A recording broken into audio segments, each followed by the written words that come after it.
Assalamualaikum warahmatullahi wabarakatuh. Yang terhormat para dosen penguji sidang PKL 2022, Bapak Kusnadi selaku dosen pembimbing kampus dan Bapak Restu Prima Aridani selaku pembimbing perusahaan. Pertama-tama izinkan saya memperkenalkan diri saya terlebih dahulu.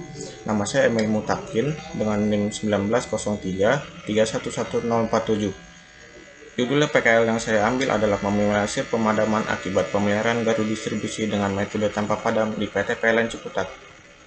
Profil perusahaan di mana tempat saya magang adalah Unit Pelaksana Pelayanan Pelanggan atau P3 Ciputat. Merupakan perusahaan BUMN yang berbasis kelistrikan dan merupakan bagian dari PT PLN Persero di bidang distribusi termasuk dalam wilayah distribusi Jakarta Raya. Alamat dari perusahaan saya tertera pada slide. Waktu magang saya adalah 31 Agustus tahun 2021 sampai dengan 31 Januari tahun 2022.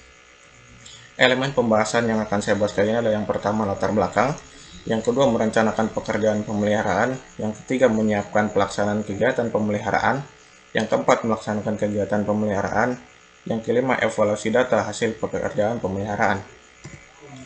Yang pertama adalah latar belakang. Jenis kegiatan yang saya lakukan adalah pemeliharaan gardu distribusi. Penyebab dari kegiatan ini adalah berdasarkan dari hasil inspeksi yang terdapat celah pada indir kubikel dan korona pada rel busbar. Yang kedua adalah debu pada permukaan trafo dan terminasi. Solusi kegiatannya adalah melakukan kegiatan pemeliharaan dengan metode tanpa padam menggunakan unit trafo bergerak atau UTB. Tujuannya adalah untuk menjaga keandalan sistem jaringan distribusi. Yang kedua adalah merencanakan pekerjaan pemeliharaan. Sebelum melakukan pekerjaan, perlu kita menyiapkan dokumen keselamatan ketenaga listrikan seperti JSA, HIRAK, WP, atau Working Permit, SOP, atau Standard Operating Procedure, surat tugas, dan single line diagram. Yang ketiga adalah menyiapkan pelaksanaan pekerjaan pemeliharaan. Yang pertama adalah menyiapkan alat pelindung diri seperti safety helm, masker, wear pack, safety glass, ID card, safety gloves, dan safety shoes. Lalu mempersiapkan alat kerja dan rambu-rambu. Berikut adalah alat kerjanya. Untuk material yang ada dalam gardu tersebut adalah yang pertama ada kubikel berupa incoming, outgoing, dan pemutus beban. Lalu ada panel perlengkapan hubung bagi tegangan rendah dan trafo distribusi 20 kV. Yang keempat adalah melaksanakan pekerjaan pemeliharaan tanpa padam. Sebelum melaksanakan pekerjaan, terlebih dahulu kita menggelar alat sebelum melakukan kegiatan. Setelah selesai menggelar alat, dilanjutkan dengan safety briefing dan berdoa yang dipimpin oleh pengawas perusahaan PLN Persero.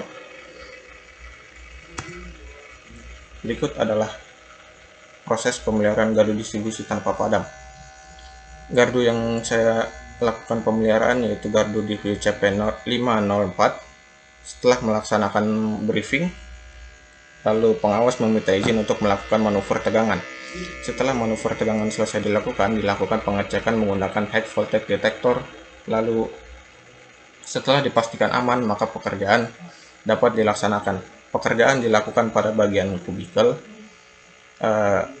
rel busbar yang terkena corona, dan indoor yang terdapat celah untuk mencegah masuknya hewan-hewan yang dapat mengganggu jaringan distribusi, sistem distribusi. Setelah pekerjaan selesai, maka dilakukan kembali proses penormalan manuver tegangan dan mencabut kembali koneksi-koneksi single core TM dan single core TR, dan juga menggulung kembali kabel primer dan sekunder UTB dan penormalan kembali.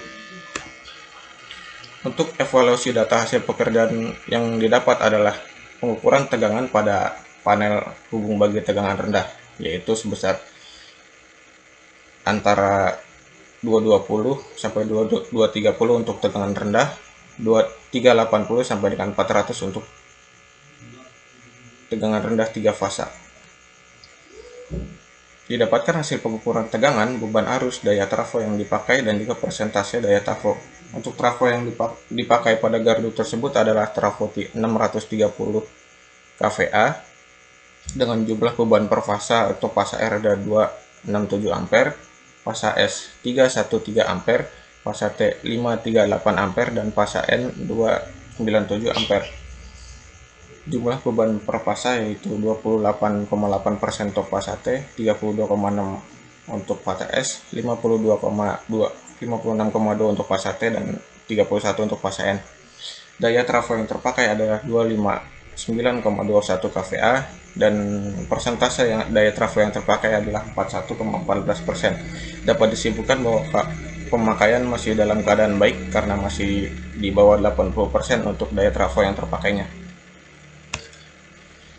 Kesimpulan dari apa yang saya lakukan adalah, yang pertama, pemeliharaan gardu distribusi dengan metode tanpa padam sangat berperan penting dalam terwujudnya keandalan jaringan distribusi listrik di area PLN UP3 Ciputat. Yang kedua, pekerjaan pemeliharaan tanpa padam menggunakan unit trafo bergerak terbukti membantu menjadi solusi dan dalam meminimalisir terjadinya kerugian akibat pemadaman gardu distribusi pada saat dilakukan pemeliharaan. Yang ketiga, recovery penanganan gangguan akan lebih cepat, di mana adanya jaringan backup supply dari gardu maupun UTB dan UGB, maka akan meningkatkan kinerja unit sehingga mencapai SAIDI dan SAIFI akan tercapai dengan baik.